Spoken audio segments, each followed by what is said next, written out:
Get full episodes of The Damage Report as a podcast on iTunes and Android, and you can watch the live show every weekday on YouTube TV.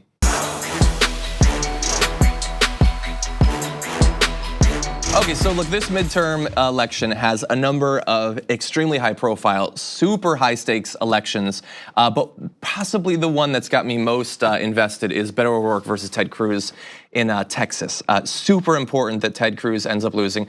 But as much as I care about the result, I don't know all the specifics. I haven't been in Texas for a while. So I'd like to be joined on the show now by the host of a new podcast, Underdog, who's been tracking this race as in-depth as anyone. Eric Benson, welcome to the show. Thanks, John. It's good to have you here. So this is a race that I definitely care about. You guys have chosen to profile it on your podcast. So tell me a little bit about that choice and also about what this new podcast is all about. Sure. Well, there've been a ton of profiles of Beto O'Rourke at this point, magazine profiles. It's been a lot also with Ted Cruz, but we thought doing a podcast and really having the intimacy of audio, in the truck with Beto, talking to Texans, from the border, the Rio Grande Valley area, 400 miles north in Waco, even farther north in Dallas, and just kind of getting to kind of see the breadth of the state. Podcasting was a really powerful way to tell that story.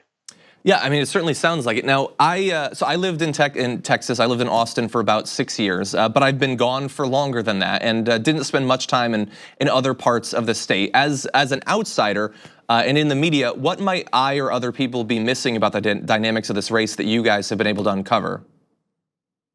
Well, I think the big thing that I think about this race is it's really two parallel elections that are happening. Beto O'Rourke is running a campaign unlike past statewide Democrats have run in Texas. And by that, I mean, he's running a kind of unabashedly progressive Democratic campaign.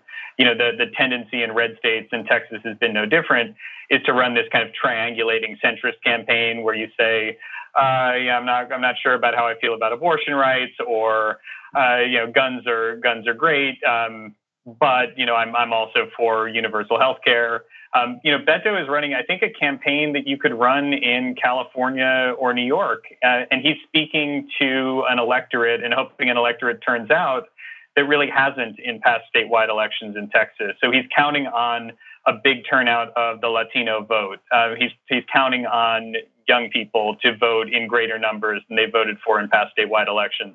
And on the other side, Ted Cruz is speaking to the electorate that has shown up for Texas elections. So it's a conservative Republican electorate and an older electorate. So I'm curious then, that seems like a perfectly accurate read of his strategy. I mean, what do you think based on what you've seen? Obviously, we know what the polls are like at this point, but what do you think about that strategy? Betting on, like, for instance, in Texas, the Latino vote to turn out when historically that has not been the case for Democrats in Texas. Do you think that this might be the time, this might be the opportunity? Well, a Democrat hasn't won a statewide race in Texas since 1994. So I think there's a sense that, trying something new is a good idea. Past candidates have tried this kind of centrist triangulating approach, and they haven't come close to winning. So he's trying a totally different strategy, and he's trying a different strategy at a time where the state continues to change. The state is becoming more Latino by the day. The state is getting younger in terms of the electorate, and yeah, he's making this gamble that those people are going to show up enough for him to win this time. So I also want to talk about like the particular role of a senator in Texas. Now, Texas is a gigantic state, big population. It's got huge rural areas. It's got cities like Dallas and Austin and Houston. Obviously, there's huge differences between those. In Texas, what do people expect out of a senator in terms of policy, but also in terms of presentation? Because to me, Ted Cruz seems like kind of a weird fit in terms of how he comports himself, the unwillingness of him to defend himself against the attacks of Donald Trump during the primary and all of that. But do Republicans in Texas still see him as sort of matching what the Texas vibe, I guess? Yeah, well, I think he's really tried to play that up this campaign. His slogan is "Tough as Texas." I don't know if you'll remember John Cornyn, who's the senior senator in Texas, who's also a Republican, ran this ad that got shared a lot on the internet, Big John, and it was like John Cornyn in a cowboy hat riding a horse through a river. I remember.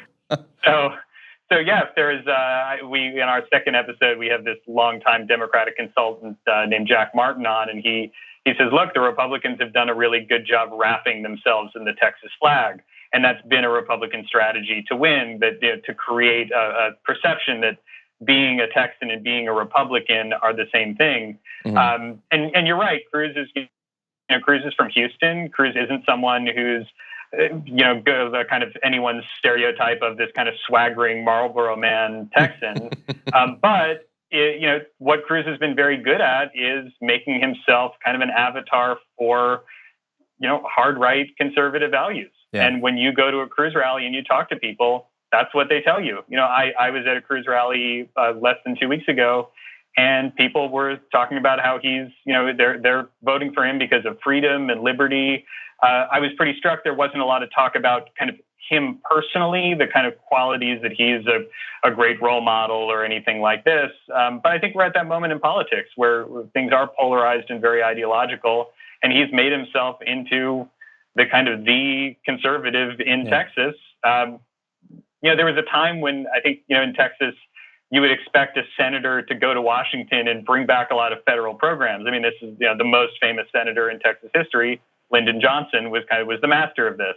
We're at a point now where a lot of the Texas electorate wants a senator to go to Washington and kind of gum up the works of Washington, and Ted Cruz has done that. So amongst Republican voters in Texas, is there no real concern about Lion Ted and the feud between Ted Cruz and Donald Trump? I know that people have been, there's billboards with the tweets of Donald Trump attacking Ted Cruz. Is that largely being ignored by Republicans? I think so. I think so too. If you look at Ted Cruz's favorability rating among Republicans, it's over 90%.